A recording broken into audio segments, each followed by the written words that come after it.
Bom dia a todos que vêm até a nossa casa, Centro Espírita Vovô Nestor.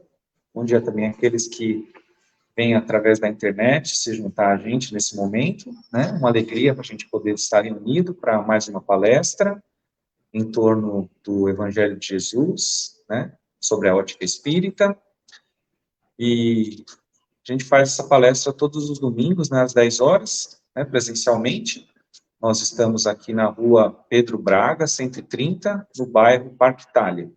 Então, todos aqueles que nos acompanham pela internet, o dia que puderem vir presencialmente aqui, vai ser uma grande alegria estar com vocês aqui conosco também.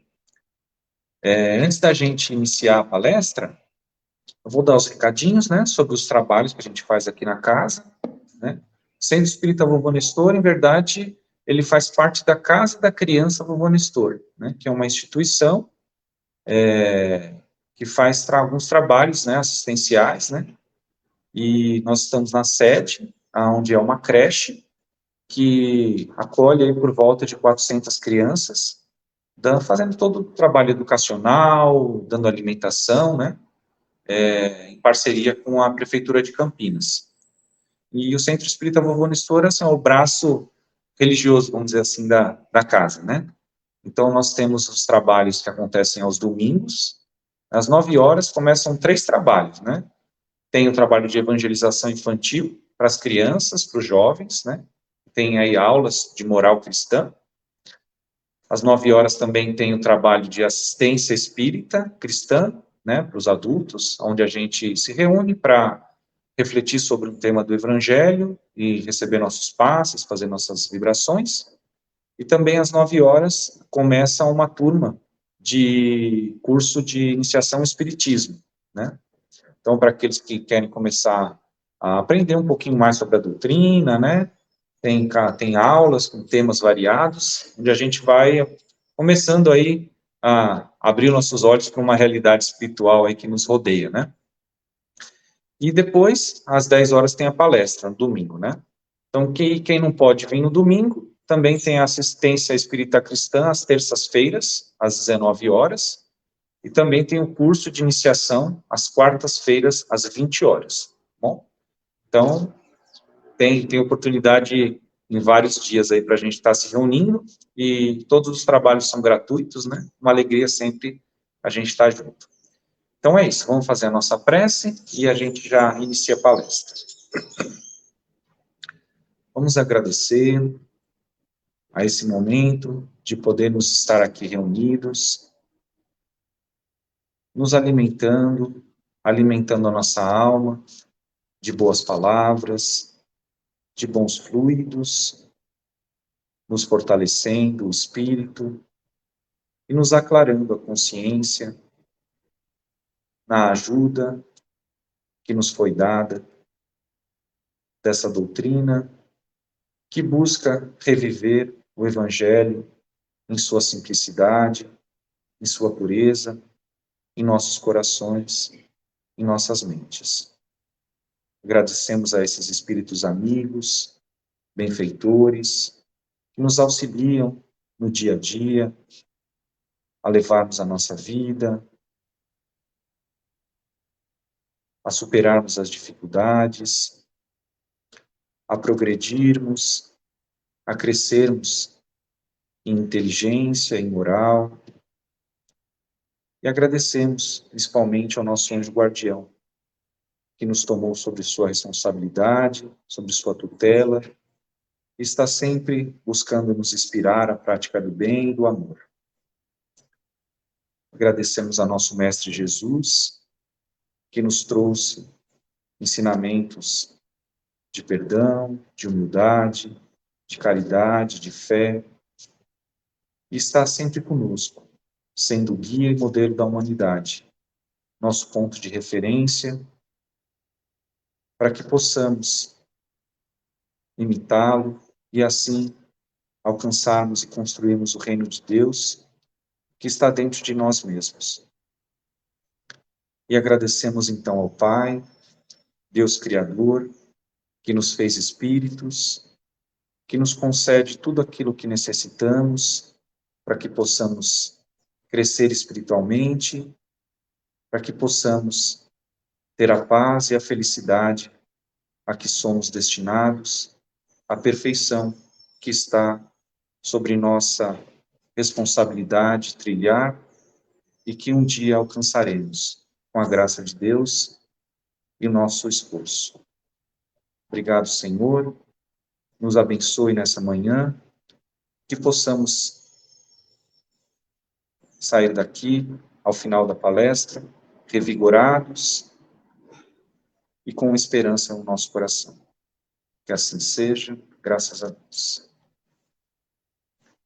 Então, eu vou convidar agora o nosso amigo Joaquim, que vai nos fazer a palestra A Bênção da Cruz, né? Por favor, Joaquim. Obrigado. Bom, muito bom dia para todas e para todos. Nossa gratidão, em primeiro lugar, ao Cristo, né? Nosso modelo, nosso mestre, a essa espiritualidade amiga que, como o nosso irmão bem disse, né? É ela que nos conduz, que nos permite estarmos aqui, a direção da casa que nos fez o convite para estarmos presentes, e a cada um de vocês que deixaram seus lares, seus familiares, estão aqui conosco, nos trazendo suas energias de amor também, né? De paz, e buscando o conhecimento espírita que nos renova a cada dia. A nossa proposta desse tema, a bênção da própria cruz, meus amigos, ela surgiu a partir de uma reflexão que nós começamos a fazer sobre aquela questão 625 do Livro dos Espíritos, onde as entidades venerandas disseram a Kardec, uma pergunta que ele faz: quem é que Deus tem oferecido ao homem como guia e modelo? E eles respondem: vede Jesus. Né? Então, como é que nós temos o mestre como nosso guia e nosso modelo? Temos ele como nosso guia porque é aquele que seguimos, e modelo porque é aquele que devemos copiar. E no Evangelho, onde nós encontramos as bases para entender como é que a gente faz para seguir Jesus? A gente encontra isso no capítulo 16, que está exposto aí, no Evangelho de Mateus, onde Jesus faz um convite aos seus discípulos, em que ele diz assim: se aquele que quiser vir após mim, negue a si mesmo, tome a sua cruz e me siga. Mas antes da gente comentar sobre essa frase de Jesus, que é muito bela e tem ensinos profundos à luz da doutrina espírita, é interessante nós entendermos o contexto em que ela surgiu. Por que é que Jesus fala isso? Como que ele fala isso? Em que condições ele fala isso? E o estudo doutrinário, nesse sentido, é muito interessante, porque ele vai nos colocar em condições de entender esse contexto e compreender o alcance do ensino de Jesus. Nós vamos lendo na codificação e vamos lendo em obras suplementares, como é o caso da obra, o livro Boa Nova, de Humberto de Campos, psicografia de Chico Xavier, onde ali Humberto de Campos fala que, por uma feliz coincidência, Jesus encontrava-se com seus discípulos num lugar chamado Cesareia de Filipe. Cesareia de Filipe era uma região muito interessante ali em Israel, nos tempos de Jesus. Antes um pouco dela se chamar Cesareia de Filipe, porque foi Herodes Filipe, um dos filhos de Herodes o Grande, que batizou ela com esse nome em homenagem a César. Antes de ela chamar Cesareia Filipe, ela chamava-se Pânias, que era o nome influenciado pelos gregos que cultuavam um deus, dentro dos deuses que os gregos cultuavam, que era o deus Pan. Pan era um deus, segundo os gregos, metade homem, metade bode. Da cintura para cima ele era homem, da cintura para baixo ele tinha o corpo de bode. E os gregos, na região ali, instituíram uma série de cultos a esses deuses, entre os quais o deus Pan. E ali tinha festivais, o pessoal fazia música, tinha até um festival muito curioso em que eles adestravam bodes para dançar para as pessoas assistirem. Então tinha um festival dos bodes dançantes. E tinha um templo, inclusive, dedicado ao deus Pan. E segundo a crença dos gregos, esse deus gostava de sacrifícios de animais. Então as pessoas iam, matavam, sacrificavam bodes e atiravam numa gruta. uma caverna aberta na rocha, ali no Monte Hermon, e as pessoas iam lá e jogavam os bodes que elas matavam. Essa gruta, até hoje, se você visitar Israel, ela está lá. É uma gruta muito grande, né? Entrada, parece uma caverna que você está entrando, como está expondo aí na foto, né? O pessoal faz muita peregrinação para lá, mas não é bem dizer uma caverna, é uma grande abertura, e depois dessa abertura tem um precipício, onde lá embaixo tem uma água meio parada, e ali o pessoal jogava, atirava os bodes que eram sacrificados. Então você pode imaginar o mau cheiro do lugar, a sujeira de sangue que ficava nessa entrada dessa gruta. Então, tudo isso acabou fazendo com que as pessoas apelidassem essa gruta de as portas do inferno. As portas do inferno. Mas o que é que isso tem a ver com Jesus? Bem, quando o mestre leva os seus discípulos para essa região, que já se chamava Cesareia de Filipe, ele chega ali e faz uma pergunta para os seus discípulos. Quem é que as pessoas dizem que eu sou? E aí eles reagem dizendo assim, olha, mestre, uns dizem que o senhor é Elias, outros que o senhor é Jeremias, ou algum dos profetas que voltou. Ou seja, na verdade, ninguém sabe quem o senhor é. Não satisfeito com a resposta deles, o mestre pergunta, e vocês? Quem é que vocês dizem que eu sou? E aí há um silêncio, até que Simão Pedro rompe o silêncio e diz assim, tu és o Cristo, o Filho do Deus vivo. Ah, Simão, bem-aventurado és tu, porque não foi a carne nem o sangue que te revelou isso, mas foi o Pai que está nos céus quem te revelou. Eu fico muito feliz, Simão, de ver a fé brotando em seu coração. E é sobre essa fé que eu quero erguer a minha doutrina. E as portas do inferno não vão prevalecer sobre ela. Aí a gente entende o contexto. O que é que Jesus está dizendo? Todo aquele culto pagão ia desaparecer um dia diante da evolução do Evangelho. A doutrina do Cristo que ele veio trazer, que é o Evangelho de Deus para a regeneração da humanidade, ia superar todos aqueles cultos pagãos que os discípulos conheciam muito bem.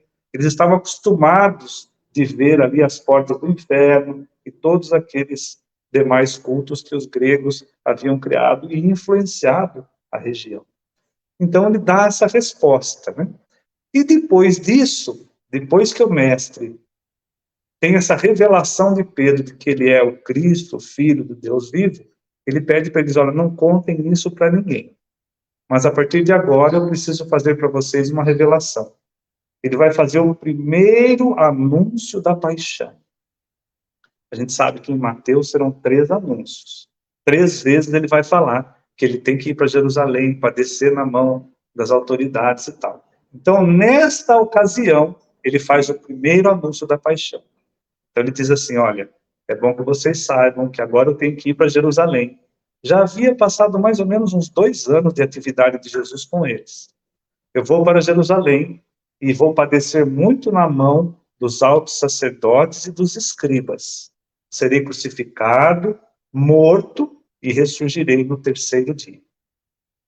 Diante dessa fala de Jesus, Pedro incomoda-se. E os estudiosos dividem-se sobre isso, se afinal de contas ele se incomodou por amor ao mestre ou com medo de que a condenação de Jesus respingasse nele também. Então ele fala assim, não, mestre, isso não vai acontecer com o Senhor, Deus tenha misericórdia de ti, nós não vamos permitir isso. E aí Jesus dá uma resposta que talvez é uma das mais duras do Evangelho. Ele fala assim, afasta-te de mim, Satanás, porque nesse momento você para mim é instrumento de escândalo.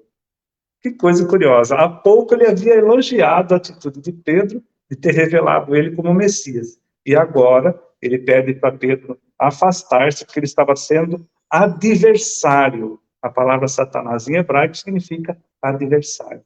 Você está sendo adversário da minha doutrina, porque você cogita as coisas do ponto de vista dos homens e não do ponto de vista divino. E aí ele olha para os discípulos, Pedro deve ter silenciado, se afastado, ele olha para os discípulos e diz assim, se alguém quiser vir após mim, segundo algumas traduções, ou aquele que quiser vir após mim, negue a si mesmo, tome sobre si a sua cruz e siga-me. Esta é a fala de Jesus, que nós gostaríamos de explorar, porque ela tem um conteúdo maravilhoso à luz da doutrina espírita. Mas antes de nós entrarmos propriamente nessa fala, a gente gostaria de responder algumas perguntas que normalmente povoam a nossa cabeça diante desse anúncio de Jesus da paixão. A primeira pergunta é: Jesus sabia como seria a paixão? Porque ele fala com riqueza de detalhes. Olha, eu vou para Jerusalém, eu vou padecer na mão dos sacerdotes, dos escribas, vou ser crucificado, vou ser morto, ressurgirei no terceiro dia. Como ele sabia de todos esses detalhes? Como ele sabia, por exemplo, que quem iria estar na cena da paixão eram os escribas e os sacerdotes?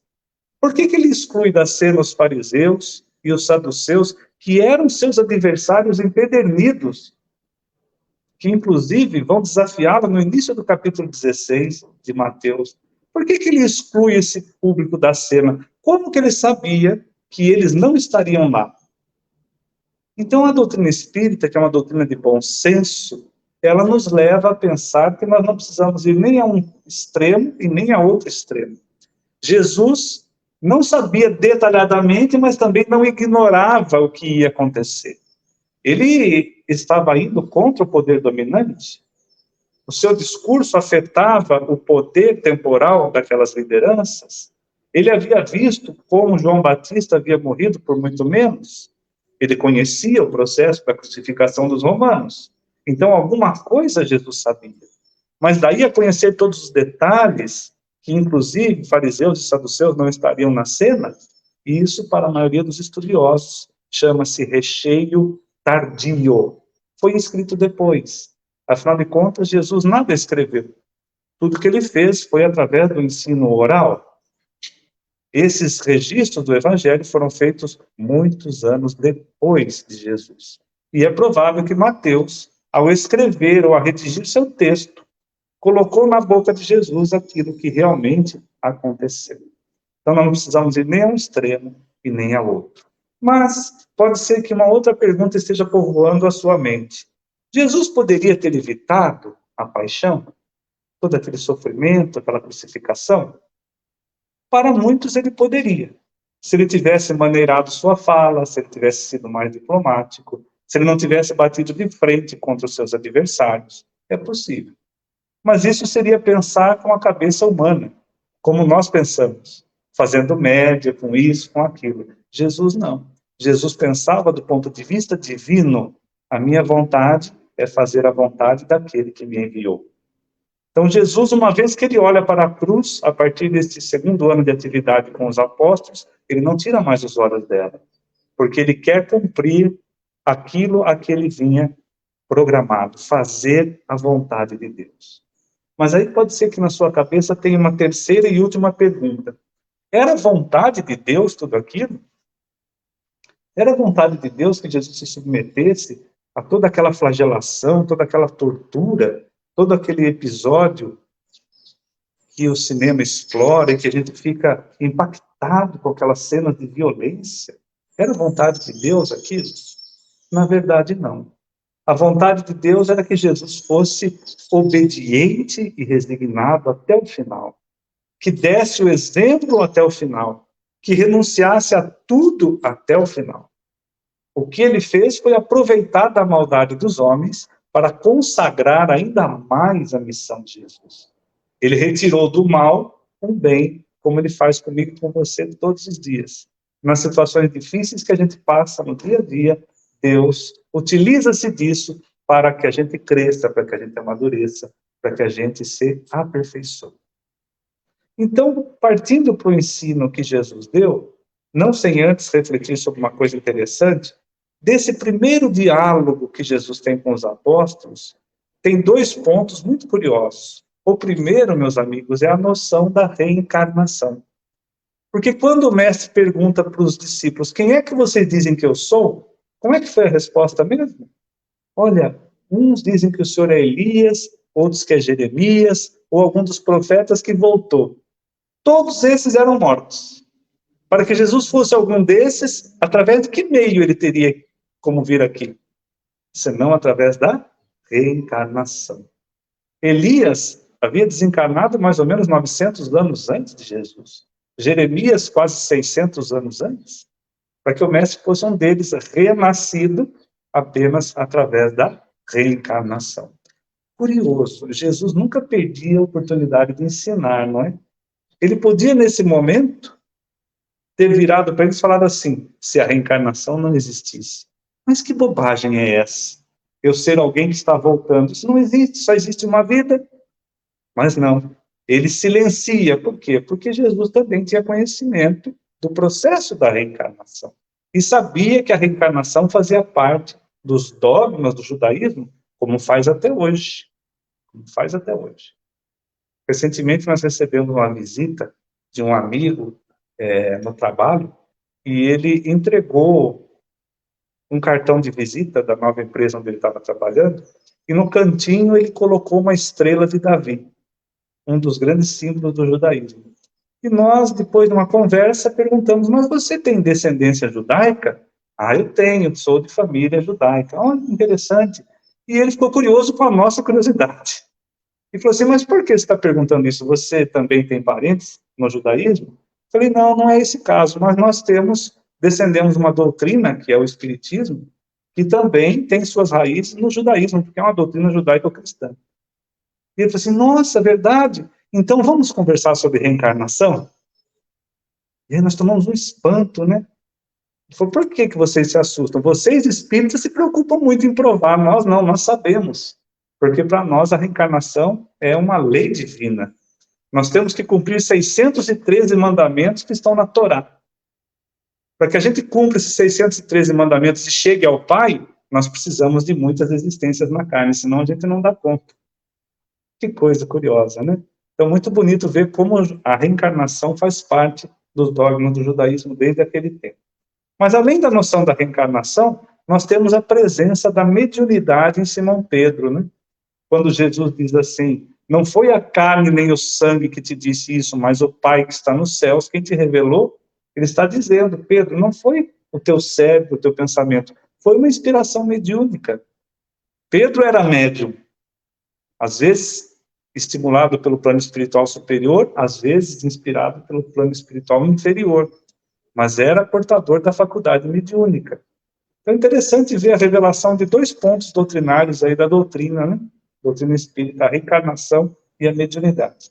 Mas vamos partir para o ensino que realmente nos interessa, que é aquele em que Jesus diz no versículo 24 de Mateus, aquele que quiser vir após mim, negue a si mesmo, tome a sua cruz e siga. Gente, é muito interessante esse ensino. A começar pela palavra aquele. Por que não está no plural? Aqueles. Aquele que quiser. Parece que o Evangelho está querendo conversar comigo e com você individualmente. Porque o Evangelho é a carta da paz que vai renovar a face do nosso planeta. Só que essa carta ela não está impressa em folha de papel, em livros. Ela está impressa no coração de cada criatura que resolve amar mais, perdoar mais, tolerar mais, servir mais.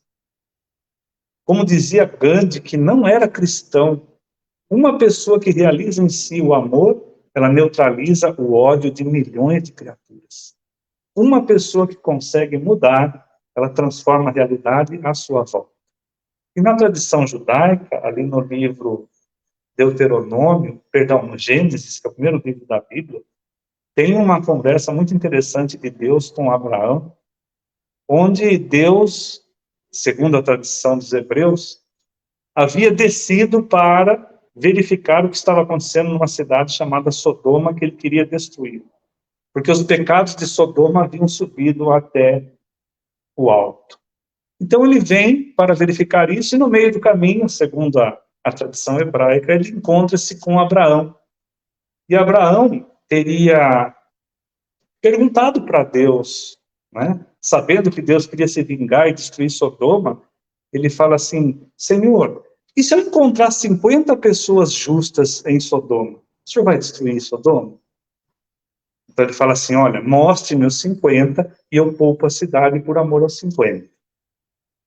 E aí Abraão lança um desafio. Senhor, e se eu achar 5 a menos? Se eu achar 45 pessoas justas em Sodoma?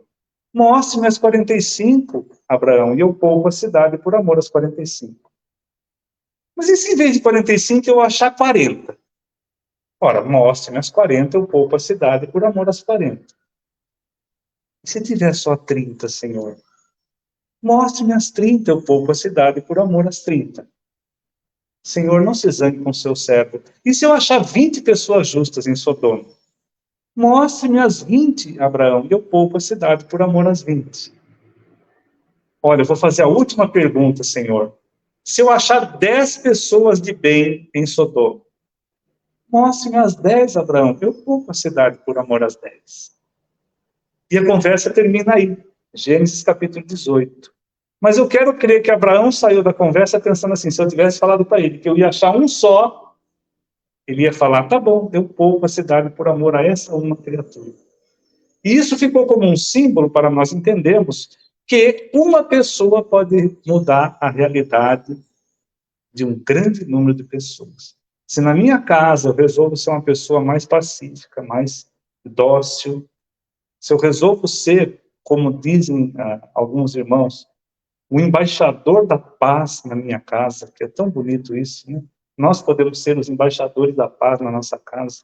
Se eu resolvo fingir que não ouvi uma ofensa, fazer de conta que não escutei uma palavra dita mais ou menos agressiva, eu me torno embaixador da paz na minha casa, eu mudo a realidade na minha casa. E assim também no trânsito, no comércio, no trabalho e por aí vai. Então, por isso que Jesus fala, aquele que quiser, essa criatura, o indivíduo que quiser, ou seja, a adesão é voluntária, não é nada é imposto pela espiritualidade para nós. Nós que temos que aderir voluntariamente. Mas na sequência, ele diz, aquele que quiser, e nós grifamos esse quiser, porque esse verbo é muito importante, gente. Querer é o exercício de uma das maiores potências do Espírito, que é a vontade. O apóstolo Paulo, numa das páginas do Evangelho segundo o Espiritismo, diz assim, para fazer o bem é sempre necessária a ação da vontade. Para não fazer o mal, basta a inércia ou a negligência. Está lá no Evangelho segundo o Espiritismo. Então, para fazer o bem, eu preciso ter vontade, eu preciso querer. Para fazer alguma coisa de bom, de útil na minha vida, na vida das pessoas que me cercam, eu preciso exercitar a vontade, eu preciso querer. Agora, para não fazer o mal, basta eu ficar quieto. Né? Ficou quieto, não está fazendo mal. Embora a gente já saiba na doutrina espírita que ficar quieto sem fazer nada já é em si um mal, porque eu não estou fazendo o bem. Não sei se vocês conhecem, alguém veio aqui da religião católica ou não, ou os colegas que estão nos ouvindo, existe uma parábola dentro do catolicismo, muito interessante, que é a chamada parábola do muro. Não sei se alguém aqui já ouviu, mas dizem que um homem estava em cima de um muro alto e de um lado ele via o inferno, do outro lado ele via o céu. E desse lado os anjos chamavam ele o tempo todo, vem para cá, o céu é bom e tal. E ele ficava em cima do muro, olhando para o lado de cá, no inferno, diabo, Satanás, e o que você quiser imaginar, os seus anjos ali, de costas viradas para ele, não dando a menor bola para ele estar em cima do muro. E ele ficava incomodado com aquilo, mas os anjos me convidando, e eles lá não fazem nenhum esforço para ir para lá. Uma hora ele não aguentou e perguntou para o diabo-chefe, né? Escuta, aqui os anjos estão me convidando o tempo todo para ir para o lado deles, e você não quer que eu vá para o seu lado? Por quê? O diabo olhou com muito má vontade e disse para ele assim, escuta, esse muro aí é meu. Ou seja, ficar em cima do muro, posição estagnada, para nós não é interessante. Ficar parado, né? Sem optar, sem fazer escolhas, para nós não é nem um pouco interessante. Então Jesus diz, aquele que quiser, a adesão é livre, é voluntária, negue a si mesmo. E esse negue a si mesmo, às vezes causa até um certo incômodo para a gente, né? Porque nós vivemos uma época em que se estimula a afirmação da personalidade, a autoestima. O que significaria esse negue a si mesmo? Eu me negar a mim mesmo, né? Na verdade, nós temos que entender que esse negue a si mesmo de Jesus é negar aquilo em nós que não anda bem com o Evangelho. Todas aquelas atitudes que nos levam para o lado do egoísmo, do orgulho, da vaidade, é isso que nós temos que negar em nós. Não nós como espíritos imortais, mas aquilo em nós que não bate ou não anda bem com o Evangelho. É aí que entra, inclusive, a lei de destruição que está lá no Livro dos Espíritos. Eu tenho que destruir aos poucos em mim aquilo que não combina com as leis divinas, com aquilo que me faz crescer, que me torna uma pessoa melhor. Mas além desse nega a si mesmo nesse sentido, nós podemos buscar aquela instrução que está lá no Evangelho segundo o Espiritismo, que é a lição da abnegação.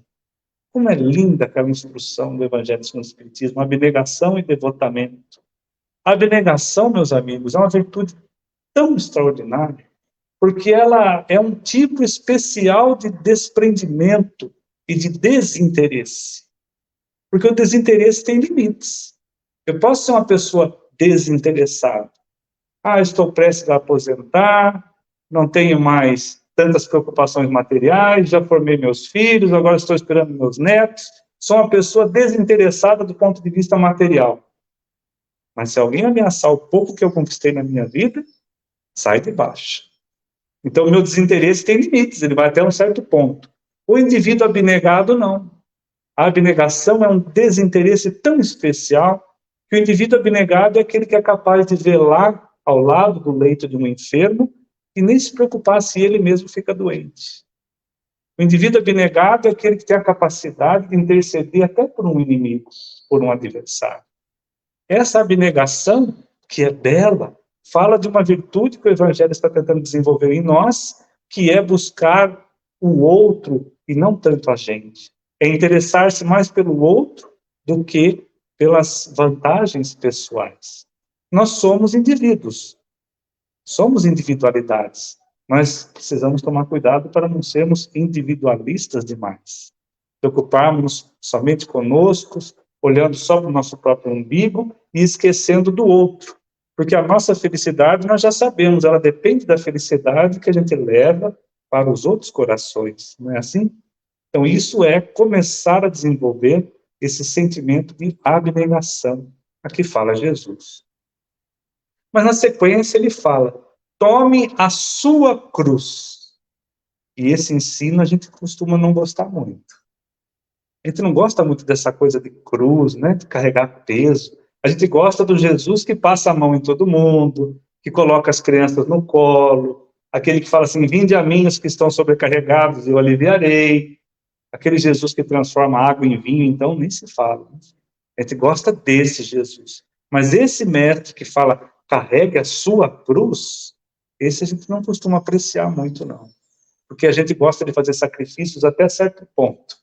Quando começa a apertar demais, eu renuncio e falo, não, isso aí para mim não serve. Já está forçando demais a barra. Não é assim? Só que nós precisamos entender que cristianismo, meus amigos, é mensagem de amor, é mensagem de esperança, de fé, mas é também renúncia. É também aprendizado, é também sacrifício. E talvez o maior aprendizado que a gente tem aqui nessa terra é o de que nós não viemos aqui para dar lição para os outros, mas viemos sim para dar conta das lições que a vida está trazendo para nós, para que a gente cresça, para que a gente aprenda e para que a gente melhore. Aliás, é muito interessante aquela proposta do espírito de Djalma Montenegro de Farias, através da mediunidade de Divaldo Pereira Franco, onde ele diz que existem apenas duas cruzes no mundo, só duas. A cruz do Cristo e a cruz da matéria. A cruz da matéria, ela é leve, você nem sente, só que depois ela te esmaga. A cruz do Cristo, ela pesa, ela machuca o ombro, ela faz sangrar, mas depois ela liberta.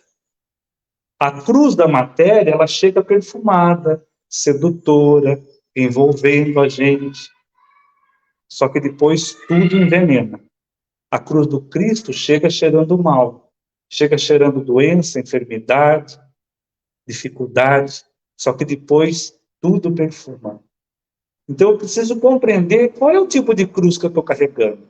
Se não está pesando nada, cuidado. Pode ser que você está carregando a cruz da matéria. ela vai pesar depois. Agora, você está pesando a cruz que você carrega hoje, agradeça a Deus, porque a vida está provando que você tem condições de melhorar. Como o Chico dizia, o difícil não é a aflição dos meus dias, porque depois da aflição vem a tranquilidade. O problema é o excesso de tranquilidade, porque depois disso vem a aflição. Então, nós precisamos refletir sobre isso. A doutrina espírita, meus amigos, é uma doutrina extraordinária. Ela é ciência, ela é filosofia, ela é religião, é tudo isso junto. É a ciência divina que está explicando para nós que nós não sofremos por acaso. Aquele ponto em que a doutrina explica para nós que Deus não nos mandaria as provas que nós temos que atravessar se elas não fossem necessárias, é muito consoladora. Nós precisamos compreender que as experiências que estamos atravessando, por mais difíceis que sejam, elas fazem parte de um progresso, ou melhor, de um processo reencarnatório por nós planejar. Deus não nos colocaria uma prova que nós não tivéssemos condições de suportar. Elas têm o nosso tamanho, elas têm o nosso número, elas são adequadas à nossa condição evolutiva e necessárias para o nosso aprendizado. O Evangelho fala, Deus não podendo nos punir por algo que nós não fizemos, se nós sofremos, algum mal nós praticamos. Isso deveria ser até um mantra em nossa mente. Deus não podendo nos punir por algo que nós não fizemos, se estamos sofrendo, algum mal nós fizemos. E precisamos aproveitar essa oportunidade para repará-los. O Espírito Hamed tem uma frase muito interessante, onde ele diz que todas as circunstâncias da nossa vida, por mais difíceis que elas sejam, todas elas foram por nós atraídas, por nossa própria afinidade ou sintonia. Porque nós sempre pudemos escolher. Não sendo na encarnação atual ou anterior, se os males que nós sofremos são anteriores, sempre nós tivemos condições de escolher, através das posturas que nós adotamos perante a vida, através das escolhas que nós fomos fazendo aqui e ali, nós fomos construindo o que nós vivemos hoje. Agora, o Evangelho é muito bonito, por quê? Porque ele nos mostra Jesus dizendo assim, pegue a sua cruz de cada dia. De cada dia. Não é a cruz da vida inteira. Como é que ele faz o Pai Nosso, né, a oração dominical? Dá-nos hoje o pão de cada dia. Então, nós temos que carregar a cruz de cada dia. E esta expressão de cada dia é a cruz do momento, é a oportunidade. Porque muitas vezes a gente está passando uma prova na vida tão difícil que você já nem tem que viver um dia de cada vez, mas um momento de cada vez. É aquela oportunidade, aquela superação. A gente vai de luta em luta e vai superando as nossas cruzes e as nossas dificuldades que todos temos. Mas o mais importante é nós entendermos que não estamos sozinhos, não estamos desamparados. Temos uma rede de corações que nos ampara, seja entre encarnados, seja entre desencarnados. Nosso anjo guardião que nos assiste, espíritos familiares, espíritos protetores e tantos amigos no mundo espiritual que estão nos assistindo, nos assessorando, para que a gente consiga vencer a nossa prova e não perder os frutos dela. Por isso é importante nós entendermos esse processo de carregar a própria cruz como uma oportunidade de cada dia. Se eu ficar olhando a cruz da vida inteira, se eu olhar a cruz de todo o passado que eu já tive e tudo que eu ainda tenho que enfrentar, pode ser que vai dar ou depressão ou crise de ansiedade. Porque eu estou aumentando aquele problema. Não, Jesus nos orienta. Olhe para a sua cruz de cada dia. Eu vou te ajudar a carregar. Ande comigo que você vai conseguir. Tome sobre si o meu jugo e aprenda comigo que sou manso e humilde de coração. Tão bonito isso. Jesus se coloca como aquele animal que divide o jugo, porque o jugo, vocês devem saber, é aquela peça de madeira que os hebreus colocavam sobre dois animais para fazer a tração da terra, né, o arado de tração animal. Então, quando o agricultor queria treinar um boi novo, o que ele fazia? Ele colocava do lado de um boi velho, mais adestrado, mais humilde, que sabia fazer o serviço. E aí o boi novo era amarrado com o jugo, com a canga, ficava em cima do seu pescoço, junto com o boi mais velho. Ele ia aprendendo a andar na toada do boi mais velho. Se ele andasse muito devagar, a canga puxava o pescoço. Se ele quisesse andar depressa, apertava também no seu pescoço. Então ele percebia que ele tinha que andar no ritmo do boi mais velho, mais adestrado.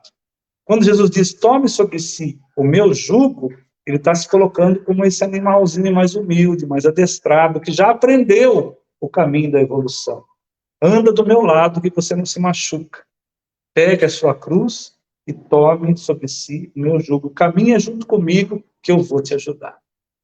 Então, é nesse sentido que nós entendemos essa proposta de Jesus. E por fim, para fechar o raciocínio, vem esse siga-me, que é muito bonito, né?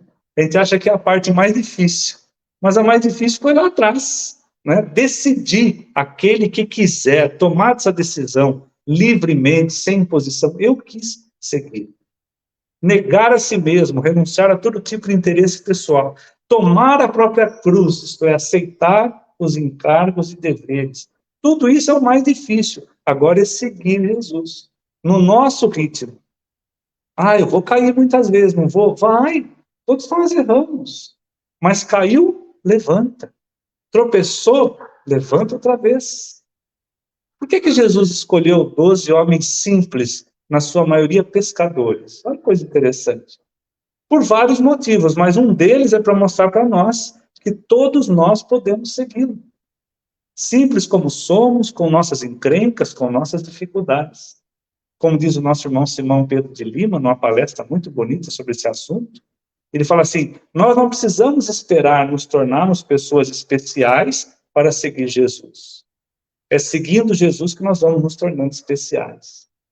Não precisamos esperar estarmos prontos para seguirmos ou para abraçarmos o Evangelho. É abraçando o Evangelho que nós vamos devagarinho nos aprontando.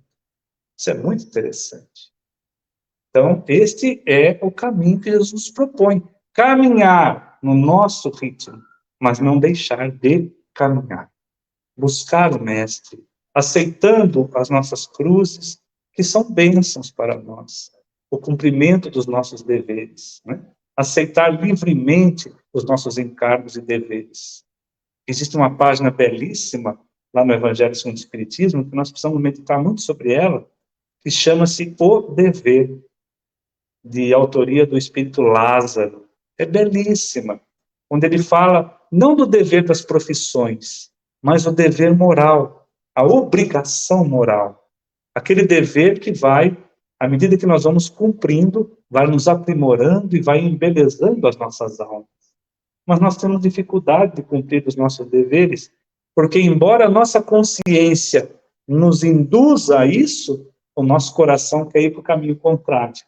Nossas paixões, nossas tentações, nossas seduções nos levam para caminhos contrários ao cumprimento do dever. E Lázaro explica ali, o dever começa no ponto em que você ameaça a felicidade do outro e termina no ponto em que você vê a sua felicidade ameaçada. Cumprir o dever é amar a Deus mais do que as criaturas e amar as criaturas mais do que a si mesmo. Aí nós vamos cumprindo os nossos deveres. E à medida que vamos fazendo isso, o dever mesmo vai nos ensinando a sermos mais fortes, a sermos mais robustecidos contra as dificuldades da vida.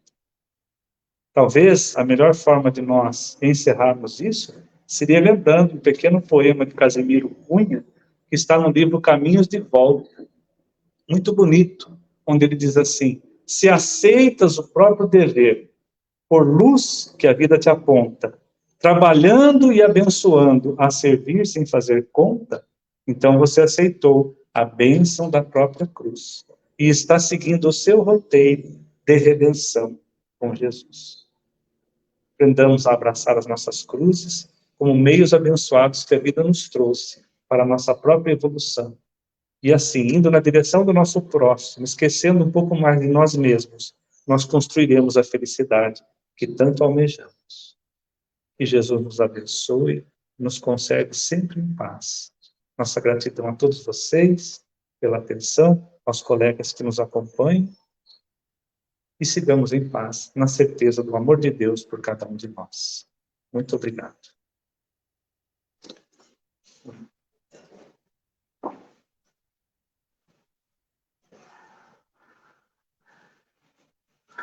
Nós que agradecemos ao Joaquim pela palestra, pelas palavras, né? Inovadoras, esclarecedoras. E vamos fazer então a nossa prece de encerramento. Vamos agradecer novamente a todo o amparo que recebemos nessa manhã, por esse momento iluminado de nossas consciências, nosso coração revigorado. Agradecer a Deus, nosso Pai, que nos concede tudo aquilo que necessitamos em nossa caminhada aqui na Terra, nos preparando cada dia, cada momento, para que possamos adentrar o seu reino com um coração manso, com um espírito humilde. Agradecemos ao Senhor Jesus por tudo aquilo que Ele nos ensina cada dia, renovando a sua palavra através dessa doutrina, e aos espíritos amigos que nos acompanham, que nos fortalecem os passos, muitas vezes nos tomando pela mão e nos conduzindo por caminhos aonde encontraremos, construiremos dentro de nós mesmos a fortaleza da abnegação, da renúncia, da paz. Que possamos ter uma semana abençoada, na certeza de que somos capazes de superar qualquer mazela que ainda se encontra em nosso ser. Obrigado, Senhor. Graças a Deus. Obrigado à presença de todos e que possamos nos reunir novamente no próximo domingo para uma próxima palestra. Obrigado a vocês que nos acompanharam. Até a próxima. Tchau, tchau.